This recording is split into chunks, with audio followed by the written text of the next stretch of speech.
ერთადერთი ბავშვობა ეს მუზარადი მოგეხსენებათ რომ რომის იმპერია იყო ძალიან ძლიერი იმპერია, მაგრამ მას ებრძოდა პონტოს მეფე მითრიდატ მეექვსე ევპატორი. ეს ისწავლეთ ისტორიაში.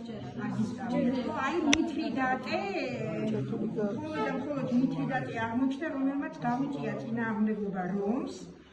ამიტომ რომაელმა კონსულებმა გნეუს მაგნუს პომპეუსი, ეს იყო ჯარის სარდალი, გამოგზავნა პონტოს მეფის დასალაშქრავად. ანუ სამეფო უნდა გაენადგურებინა. პონტოს მეფის მოკავშირე იყო იბერია და კოლხეთი. მოგეხსენებათ საქართველოს ნაწილები იყო იბერია და კოლხეთი და პომპეუსი შემოიჭრა საქართველოში, სანამ პონტოზე დავიდოდა აზერბაიჯანის მხრიდან, თუმცა აზერბაიჯანი ძველად იყო ქრისტიანული